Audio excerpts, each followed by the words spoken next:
Hello and welcome to the Heat Check podcast, Miami Herald's Miami Heat podcast. I'm David Wilson, and I'm joined, as always, on the other line by Anthony Chiang, our Heat beat writer here at the Herald. Anthony, what's the most number of free throws you've ever made in a row? Not 40. I don't even. That's absurd. 40 for 40. Yeah, like, that's even hard to comprehend. That's even possible, and it's obviously very hard to do. No other team has done it. But just really, really impressive that they even got to that number.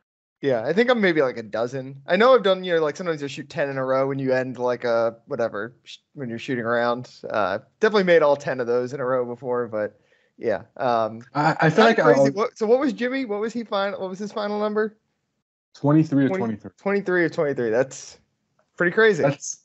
That is the second most made free throws in a game without a miss. Yeah. James Harden, of course, number one. Of course. 24 of 24. Yeah. Wild Heat win, obviously, on Tuesday night. We're talking Wednesday afternoon. Heat are off today. Back at it for a couple of big games this weekend against the Bucks. 2 games in 3 days here in Miami against one of the top teams in the league. But last night, Heat, so every once in a while we come on and there's a game worth kind of diving a little deep on. And I think even though it was just against the Thunder last night, one, because of the historic nature of the win, the record-setting nature of the win, 40 for 40, as you said, most ever free throws made without a miss in an NBA game. And the fact that, I know it's just the Thunder, but they got it done with pretty much no one available other than Jimmy Butler. A big Jamal Cain shot down the stretch. It was a little bit of a throwback to what I think was so fun about the Heat season last year, right? Where it just felt like no matter who was out there, they could pull out wins that they basically don't deserve to.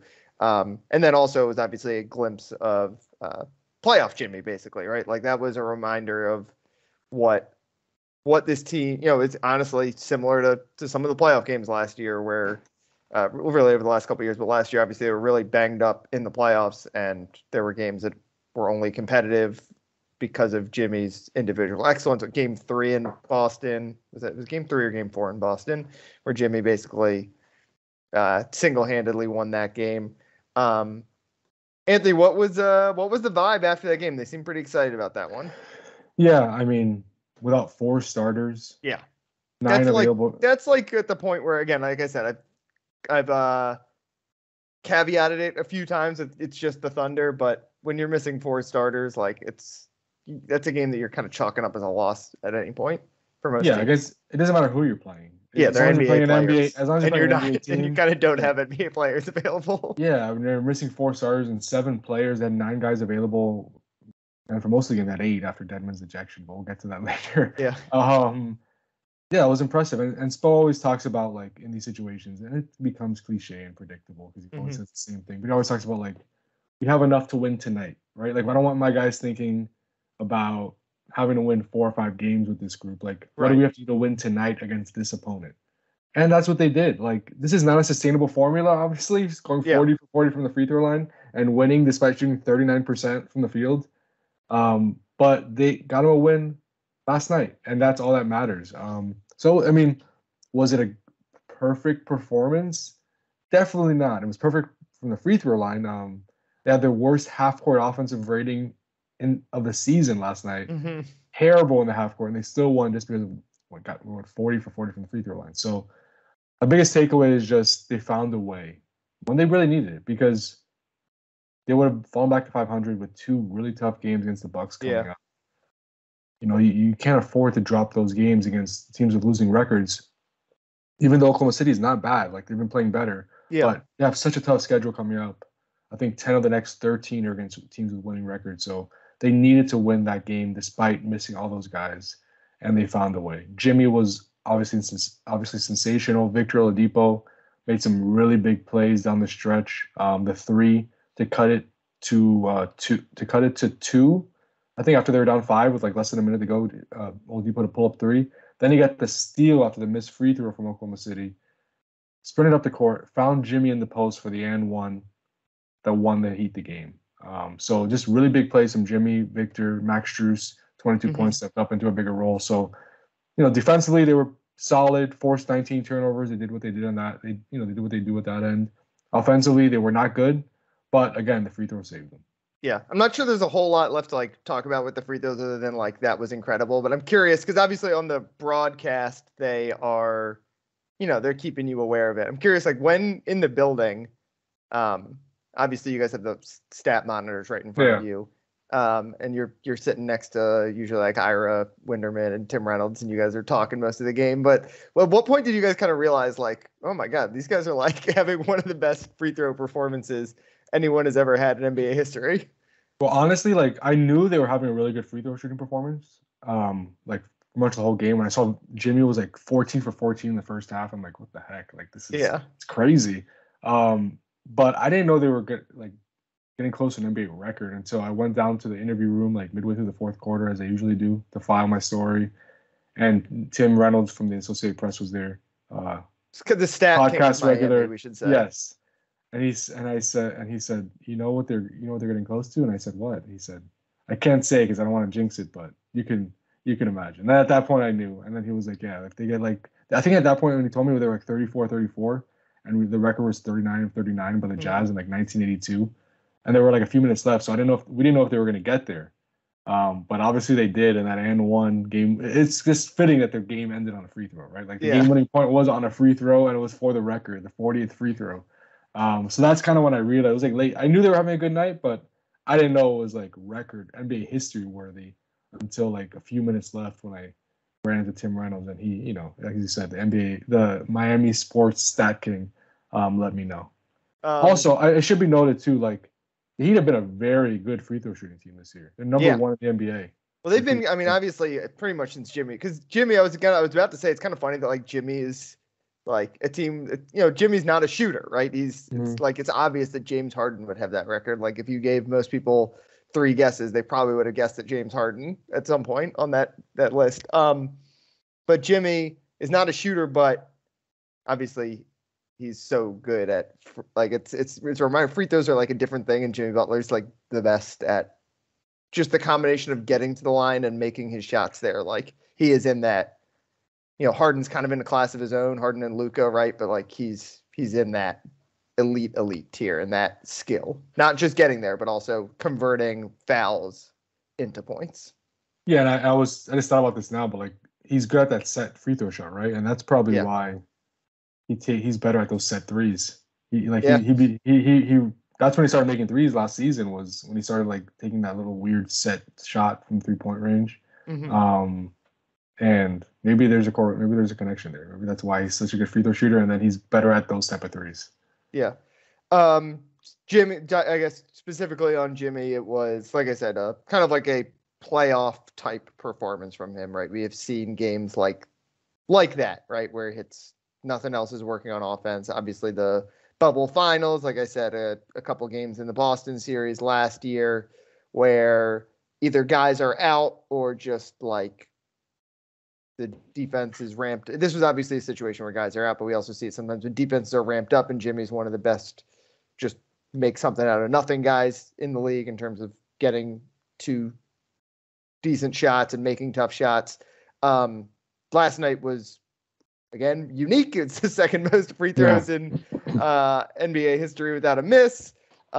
He, again, not the best defense in the world by the Thunder, or that the Thunder has, but still just another incredible performance from a guy who we are now used to seeing this from. So obviously he's the one, like we said, missing 4 starters. He's the one guy in there. But again, it's, as I keep saying, it's just the Thunder. It's not like this is the biggest game of the year for them. It was TNT. I always think guys are aware of that, right? Even if they act like they're not. Of course. Did you just kind of get the sense that it was not, I want to say a big moment for him, because obviously he's had much bigger moments, but did you kind of get the sense that it was the kind of game that he was just not going to let this team lose? Yeah, I mean, he knows he has to take on a bigger role and be more aggressive, right, than normally. He took 17 shots from the field and that number is deceiving because he also took 23 free throws. Right. He So really he probably took like 20, what is that, 12 more shots or like almost 30 shots, right? Yeah. Like that's obviously not Jimmy's usual like usage. Like you're lucky if he puts up 15 shots in a game, right? Like he's not that high volume scorer. But he took on that role last night, and he was obviously he shot 6 of 17 from the field. Like it wasn't a efficient night from him, and like to put it into perspective, another piece of NBA history, Jimmy became the first player in NBA history to make fewer than 7 field goals while scoring 35 or more points. Like that's insane, right? Who else is on that list? Is that a James Harden list also? I don't have it up with me right now, but there were like 15 guys. Like there was a bunch of guys who had done it with like with 7 made field goals. Yeah. But he's the first one to do it with 6. The name that pops out to me is Allen Iverson. I know he did it. Okay. But there were like more than like 10 guys who have done it. But just nobody has done it with 6. So that's the kind of night it was for Jimmy. It wasn't, it wasn't the usual 8 for 12 shooting, performance from the field. It was 6 of 17. But again, it was all about the free throws. It's him getting to the line, getting guys on pump fakes, finishing through contact, just playing his style, his like just kind of getting into the paint and using his force and power and just relentless attacks at the rim to really just keep the Heat's offense going. Because again, Heat's offense was very bad. It was only their second win in the last 4 seasons with a half-court offensive rating that bad. Again, it just came down to the free throws and they got it done. Yeah. I guess bigger picture on the offense is that just you chalk it up to they had no one available. That's why the offense stunk last night. I mean, yes and no, right? Because last night, if you're talking about last night, yeah, like they were missing 4 starters and like Bam and Tyler, 2 of their best offensive players weren't there. Like obviously they're not going to be that good offensively, but it's a season-long trend, right? Like the 21st best half-court offensive team in the league. That's not good. They've been among like the bottom 5 to 7 worst offenses, bottom line like overall offenses in the NBA for most of the season. So it's just a continuation of a concerning trend. But yeah, as far as last night, you don't expect them to put up this great offensive performance with all those guys that were out. Yeah. Anything else on Jimmy? Because I do want to talk about Victor Oladipo also, because to me that has been it was obviously the game in LA. We haven't recorded, I don't think, since that game, right? The Clippers game where he was maybe the best guy on the floor for the Heat. I don't know. Any final thoughts on Jimmy and the free throw march and all that kind of stuff before we move on? It was just I want to also point out the 4 steals and the 3 blocks, right? Yeah, so all the free throws, it was like 4 steals, Jimmy 3 experience. blocks. Total like just like a complete all Jimmy Butler performance. Just everything he does well, like nothing spectacular. Didn't make a 3, just kind of grinding it out. So yeah, it was just the complete Jimmy Butler experience. I thought it was a very fitting way for the Heat to win when Jimmy was the only like starter available. I didn't see, because I covered the Panthers game last night, so I was not like locked in on the full post game stuff. Were the Thunder complaining? Like was their post game griping about the officiating? I honestly did not listen to it, but I did follow their guys last night. That's kind of what I mean. Writers, and I didn't see that. I didn't see them complaining much because a lot of them were like, it was Jimmy drawing contact. They were fouls, But yeah, I mean, he outscored the Thunder 40-14 at the free throw line. That's usually the opponent will complain about that, but I didn't see anything like like any huge complaints from that side. Anthony, last week you said the Victor Oladipo 6th Man of the Year campaign is officially underway, and his best week of the year probably. Like he's even better than he was when we talked this time last week. I'm buying it. I'm in on this. I think now he's for now a couple of weeks here looked. He's obviously not the all-star he once was, but there are the glimpses, and they clearly trust him late in games. Not just last night, obviously, because no one was available. But like I said, some of those games out west, he was playing like every 4th quarter minute available for a while there. So they clearly believe in it, and I don't know, like he's passing the eye test to me.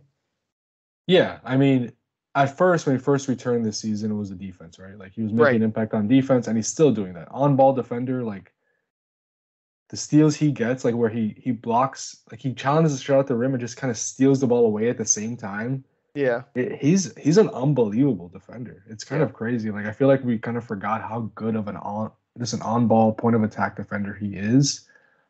His length, his lateral quickness, his ability to be disruptive.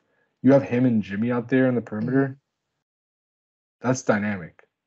So he's definitely added something on that side. And then offensively, you see his offensive game coming around the last week, 2 weeks or so, just finding his rhythm. It's been impressive. Like the blow-bys, he's getting to the rim. Getting, he felt like early on he was settling for jumpers more, right? But he seems to have, again, not the full all-star package back, but he's got some of that burst again where he's getting to the rim. Yeah, and it's just we didn't see that really for like a year, basically. Yeah, no, that's been the most encouraging thing to me about his offensive game is that he's been able to get to the rim pretty consistently the last few weeks. Obviously, he's also shooting the three ball pretty well lately too, which is a bonus for him, right? And when he's in the game, like he's also acting as the kind of the initiator. Like they're not using him; they're using him on the ball. Mm-hmm. A lot, even in the Tyler Hero lineups, like Victor Oladipo is running at point guard pretty much. He has how many assists? I'm counting here in my head. 21 assists in his last five games. There's been some turnovers, but he's kind of checking a few boxes that he needs on the offensive end. Not only as a scorer, as a guy who could put pressure on the rim, but also as a facilitator and taking some pressure off of Jimmy, Tyler, Bam, in those areas. So yeah, he needed this. They needed an extra guy to provide this type of two-way play. And there were questions of whether Victor could even do this after what he's been through. But so far, from what we've seen, and it looks like he's continuing to get even more comfortable. It's really, really encouraging, and maybe the most important development of the season, other than like Bam and Tyler's leap that they've made. Yeah, I think the most important, if you're looking at where this team was, kind of in the first month of the year where things didn't look great to now where, they're still hovering around 500, but, like we said, it feels like they've stabilized for a little bit here. Had a pretty good West Coast trip. The Victor Oladipo mid-season development is the biggest development, I think. Like you said, the Tyler Bam thing has been, it's been like, all right, they've made this leap and it's still not working for the Heat. What needs to happen next? Well, what happened next is Victor Oladipo has turned into, I don't think he's going to, maybe he'll seriously contend for sixth man of the year. I don't know. Like we've got 40 games left, but like he's turned into legitimately one of the best sixth men in the NBA this year. And it's similar, like Tyler Hero. Remember, he used to always play all those fourth quarter minutes, even when he was a bench guy. They're, clearly kind of doing something similar with Oladipo right now. Yeah, I think if he would, he wouldn't have missed that time to be in the season. He definitely would be in the right. Yeah, that's the thing. He's missed time, and that's probably what's going to hurt him in that race more than anything. But when you just consider like in a vacuum, his two-way play and what he's produced, like I think I'm doing the math. We were talking last, I think 7 or 8 games at plus 20. He only has one negative plus minus in that stretch. Like his minutes have been positive. Again, the steals, the on-ball defense, the point of attack defense, the points, the three-point shooting, getting to the rim, facilitating. He's getting, 5 to 7 rebounds a game. And maybe again, another encouraging thing is he's playing over 30 minutes consistently. Yeah. 1, 2, 3, 4, 5 of the last 6 games he's played 30 plus minutes. So that's really, really a good sign. He hasn't played a back-to-back yet. The Heat don't have a back-to-back until next month. Mm-hmm. So we'll see if he kind of checks that box off, because I don't think he's played a back-to-back yet with the Heat since he joined them, because of all the injuries he's had to deal with. So that's like maybe something else like on the list of things he has to do for us to feel like he's fully back. But for the most part, better than anybody could have imagined. And just, he just returned a month ago pretty much, and he's already made a huge difference and really, honestly, like won them a few games. Like last night, I know Jimmy Butler was great, But without that Victor 3 to cut it to 2, and then the steal and the assist to Jimmy for the and 1, he probably don't win that game. And then he had a few games in the road trip on the West Coast against Utah where he had a team high in points. One of the LA games we played really well where he probably don't win one of those games either without him. So he's made a huge, huge difference. Yeah, he is. In some ways, I think we were all concerned. Like, can Kyle Lowry be the fourth best guy for this team, right? Or like, we knew they had Bam, we knew they had Jimmy as a top 2, and I think Tyler has separated himself as number 3. Victor Oladipo, like, if he can be what Tyler Hero was last year, which they're different. Obviously, very, very different players where Victor's going to do it on both ends of the floor. And Tyler is, especially last year was kind of like a one-way guy, a microwave off the bench. But if he can give them that level of contribution, those same sort of minutes, and like you said, he's playing a lot of minutes, and basically be like, this guy is our 4th best player, then it really, I think, changes a lot for the Heat. Yeah. And you talk about the fourth quarter minutes. He's played in every fourth quarter minute. So going back to like since basically the start of the new year, like, right? Was it the entire road trip? He didn't play in the Denver game because it was the front end of a back-to-back. It was the first. That was the first game of the road trip. So every game since New Year's, except for the Brooklyn loss on Sunday because he got into foul trouble. He played 6 minutes in the fourth quarter, but it was only because of foul trouble. He would have played. Yes, you're right. Would have played the entire fourth quarter. He's hitting buzzer beaters. What was it? The Clippers game? He hit 2 buzzer beaters in that one? 2 buzzer beaters. Yeah. So just very, very impressive stuff, and it really could be. I don't want to overstate it. Obviously, like, he's still 6 man, and there's still, like, Spo reminds us all the time, like, his progression is not gonna be linear, right? Like, there's gonna be a little bit up and down. He's going in a big up right now, but we don't know how his body's gonna respond in like a month right after playing all these minutes. We just don't know that yet. He might need a week off. He might run into a little bit of a wall. He hasn't played that much basketball in the last 2 or 3 years. So that's kind of, unfortunately, kind of expected, right? Mm-hmm. But for now, and kind of we're seeing what he can do when he's feeling good. Just really, really good signs for Oladipo and the Heat. Yeah. And I think one of the, the fact that he did it on a road trip where, those are tough, right? You're traveling, especially a guy who's dealt with a lot of injuries. You're not getting like the days off in the same way. You're not getting like, can't just come in and take a day off and get treatment or whatever. Like you said, we'll see how it affects him a month down the road. But, like you said, still no back-to-backs. But the fact that he went through a grueling trip like that, a lot of good teams on that trip, right? And not only did the Heat have a winning trip, but he was, I don't know, behind Bam, like the second best guy on that trip, right? I mean, obviously Jimmy's always great, but like, that I thought was really encouraging, that it wasn't just beating up on a soft schedule on a homestand, right? It was a taxing situation, and he came out of it, I think, looking as good as he has in years. Yeah, and he's doing a ton of work behind the scenes to make sure he's staying fresh. Like, you see him before every game. You're going to cover the game on Thursday, David, against the Bucks. Like, when you go into a locker room for pregame availability, he's usually the only one in there at his locker, sitting on the floor, listening to music on his phone as he wears the leg like recovery system things on like the huge, I don't even know, like the air things that kind of go around your legs, the compression, and help your legs recover and the blood flow. Every single game he's there sitting for pretty much the entire pregame availability window of like 45 minutes with those things on. And I don't know how much that's making a difference, right? And that's only one part of his regimen and routine.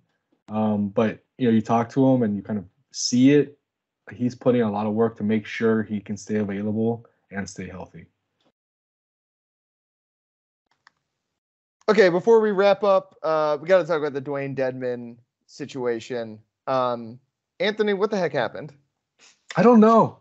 I was just listening to the Macarena they were playing at the arena, and all of a sudden I look up. Were you doing the dance? You were, I was not, but someone next to me was, and I was kind of laughing. But I look up, and all of a sudden I see Dewayne Dedmon rushing back to the little hallway that goes back to the locker room, and he flings a Theragun onto the court while play has resumed, and everyone just confused as to like what happened.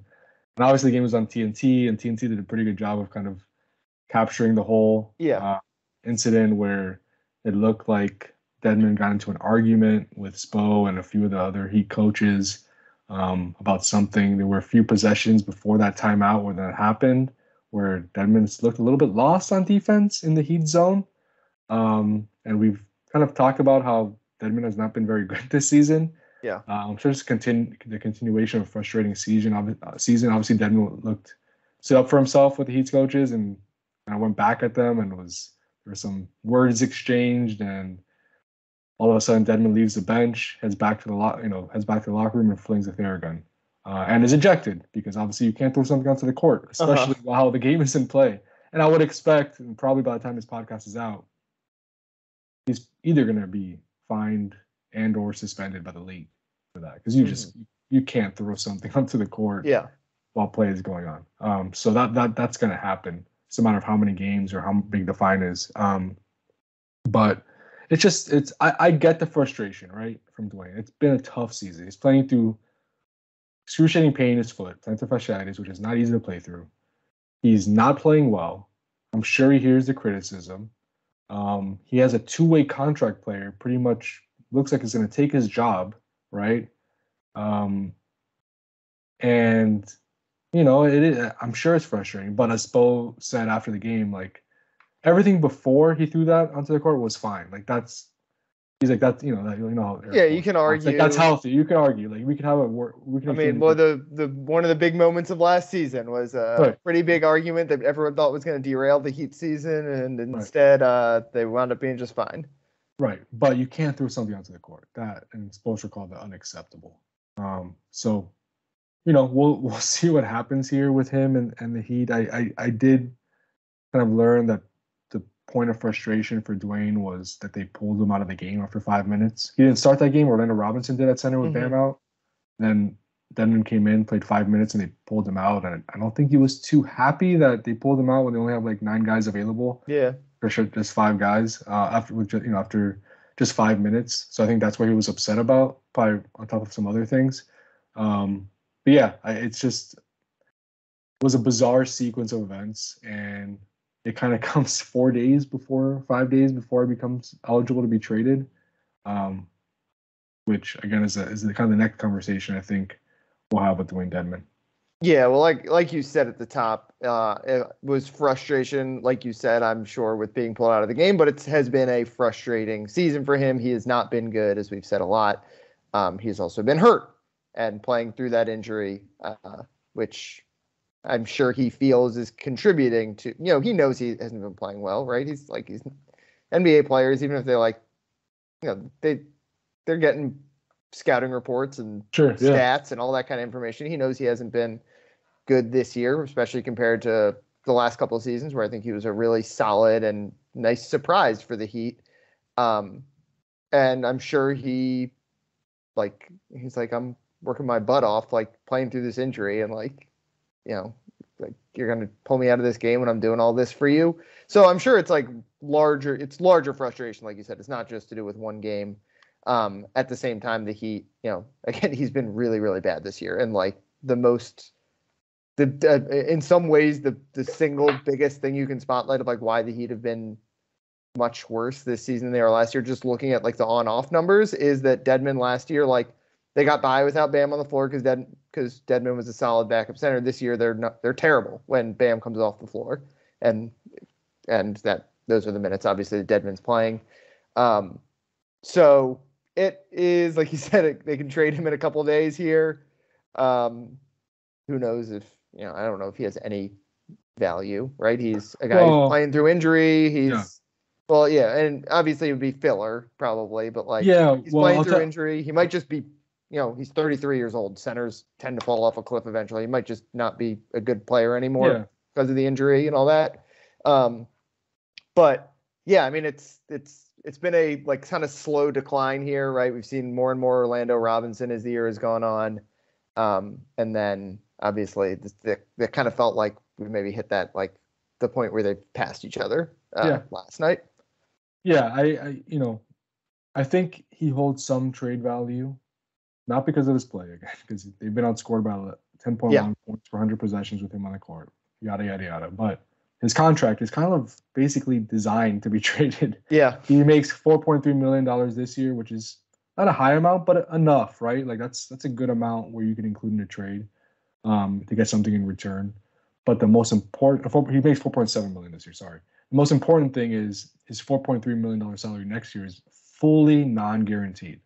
So basically, someone could get him this year and just waive him.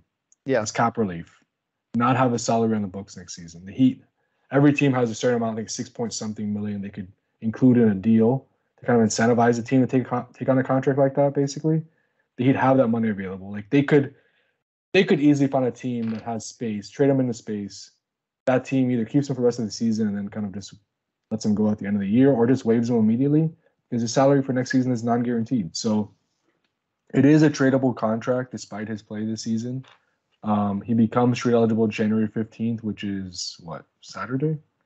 Yeah. So I don't know. Like, what I'm wondering, I've been given no indication that this is the case, but considering everything surround, like all the storylines around Dedmon right now, becoming trade eligible in a few days, what just happened last night where he throws on the court, is upset at his role, right? Not just upset in general. Like, is he gonna be back on the bench next game, right? Or do they? Yeah, well, like you said, I mean, there could be a suspension, like. Well, that yes, but I'm saying even beyond after that, suspension, yeah. Like, or is there a mutual agreement of like, look, we're gonna part ways eventually. Like, we'll continue paying you, but just stay away for now until we find a resolution. I don't know. I've been given no indication that's the case, but it's been done before. Obviously, it's a very different situation, but look, Myers Leonard is one that comes to mind, right? Mm-hmm. Where what happened with him, he basically was kept away until he ended up trading to Oklahoma City in the Trevor Ariza deal. So I don't know if that's going to happen, but it's something that definitely, I guess, is possible, right? When there's a situation like this at hand. Yeah. Yeah, I mean, we'll see. It's like you said, until the gun flew onto the Theragun threw onto the floor. It was kind of like a normal, like, maybe the Heat would fine him something, right? But like, it was just going to be like a little something that after the game, Spo was going to crack jokes about and be like, I mean, he still kind of did, like, just another day in the Heat world, what he said. Basically, right? And I knew he was going to say that. I was like, I wonder during the game, and he's like, what do you think Spo's going to say? He's going to downplay? And I said, of course, he's going to say, this is a normal Tuesday night in Miami. And that was the first thing he said. Exact quote, right? Yeah, I know Spo so well. So yeah, it'll be, like we said, they're off today. So I'm sure he's not off today. I'm sure he's talking to Spo and Pat and maybe apologizing or maybe getting told, like you said, that thank you for your service. Like we'll find some new place for you. Same time, as we've said, the Heat are pretty injured and can still kind of use him. I know, that's the thing. Orlando Robinson is better than him. Has been playing better than him right now, but like, they're kind of, they're still pretty thin at center. You're one more injury away from Dewayne Dedmon starting games again. Well, that's the issue, right? Like, they need bodies. Like you said, last night, the last 10 minutes with Orlando Robinson in foul trouble, Jamal Cain was playing center at 6'6" and like 195 pounds. Like, that's not going to work in most games. So yeah, that's kind of the catch-22 and all this is like, again, I don't know if they're even considering that with Dedmon at this point, but if they did, like, they'd really be, they already are thin without Dedmon, and if Bam is like out for another few games, they kind of need him. So we'll see how it unfolds, but it was really just a weird situation for a rough season for Dewayne Dedmon. Like you said, last few years he's been just what they've needed behind Bam. Yeah, I mean, when they got him it wasn't even the trade deadline. They grabbed him off the couch. Yeah, like in April. It was like in April. Like Precious Achiuwa was the backup center and he was not good. Right? Remember Precious Achiuwa's rookie year? Like his minutes were very bad. Yeah. They needed someone behind Bam to kind of like just stabilize the non-Bam minutes, and Dedmon did that for the most part up until this year. Like he was I think he was like almost like his minutes were positive. It wasn't like he was just surviving those minutes. Like he was a positive when he was there. This year, I don't know if it's the injury. I don't know if it was just a drop off because of age, but he just has not been the same guy. All right, I think we can close things out there. Unless you got anything else? Anything else going on in your world? Do you see the Panthers are teasing? Oh in my hockey god. they wear Oh my god. they just wear those for warm-ups. Like a lot of times for St. Patrick's Day, teams will wear green warm-up jerseys during warm-ups. But the Panthers, I guess it's gonna be for their like Latin Heritage Night, Vamos Gatos Night. Yeah, it sounds like you saw the jerseys, the tees. Oh, I saw it. And is that so they're not going to wear that in games? No, I don't think so. I think the NHL they don't do like I mean, now they do the alternates like the NBA does, but they don't do like a million alternates like the NBA does. There's usually each team has one. So a lot of times they'll wear them. They'll wear purple jerseys for like prostate cancer awareness night or whatever, like that's cool. in warm-ups. So I think those are just going to be warm-up jerseys, but yeah, those are pretty spectacular. The Cafecito Cup in the Cafecito Cup. Yeah. Oh my god. Yeah, I got to get one of those. I got to get the Panthers like the rat underneath. It was I want one so I can buy one from them when it comes on sale. Do you know when they go on sale? Like I don't know, but I'm gonna be like I'll do some research for you. I'll let you know. Yeah, you'll drive up to Sunrise and be camped out in front of the team store. If a hockey jersey was ever made for me, that's the one. You're not wearing your Cafecito hat today though. I'm wearing my Versailles hat though. Oh, is that what that is? Oh yeah. Nice. Yeah. All right. I think that about does it for us. You can follow Anthony on Twitter at Anthony_Chiang. Off for a couple days. I'll be on Heat duty. For the Thursday night game, you'll be back out there for that Saturday afternoon against the Bucks, though. So should be a fun weekend at the Heat's house.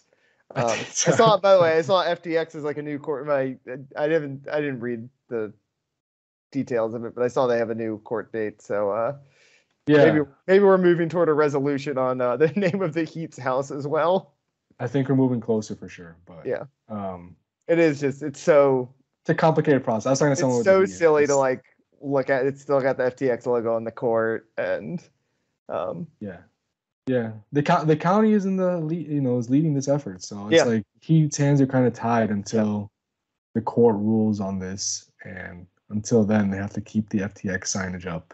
It is weird. It is the most like only in the only in Dade like cliche. It's very only in Dade for only in Miami. Yeah, only in Miami. Yeah. You can follow me on Twitter at DBWilson2. Like I said, I'll be out at the Heat game on Thursday night. Last game I covered was that Suns game, so I've had a pretty good track record of very entertaining Heat games. So I'm hoping for another good one. I always like watching Giannis, so he's a marvel to see in person. So we'll see if he plays. Yeah, we'll see if he plays. I guess they're on a back-to-back. Yeah, so they play Atlanta on Wednesday. Yeah. And then obviously a day game Saturday. So we'll see if he plays. But that'll be good for the Heat, obviously. You'd really like to win these games against a good team coming to Miami, especially knowing the Heat's injury situation could be complicated. So, all right. Thanks as always for listening, though, and we will talk to you guys next week.